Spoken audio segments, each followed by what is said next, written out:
Current కోసం రోడ్డెక్కారు రాజన్న సిరిసిల్ల జిల్లా రైతులు. నాణ్యమైన విద్యుత్ లేక పంటలు ఎండిపోతున్నాయని రైతులు ఆవేదన వ్యక్తం చేస్తున్నారు. వరి నాట్ల వేళ కరెంటు లేక ఇబ్బందులు పడుతున్నామని రైతులు అంటున్నారు.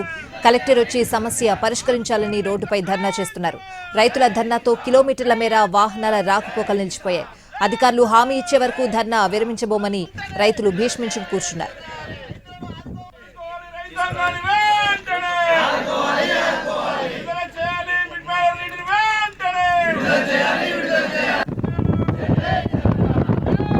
కరెంటు కోసం రోడ్డెక్కారు రాజన్న సిరిసిల్ల జిల్లా రైతులు. నాణ్యమైన విద్యుత్ లేక పంటలు ఎండిపోతున్నాయని రైతులు ఆవేదన వ్యక్తం చేస్తున్నారు.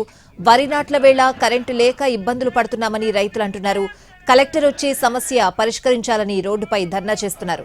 రైతుల ధర్నాతో కిలోమీటర్ల మేర వాహనాల రాకపోకలు నిలిచిపోయాయి. అధికారులు హామీ ఇచ్చే వరకు ధర్నా విరమించబోమని రైతులు భీష్మించుకుని కూర్చున్నారు.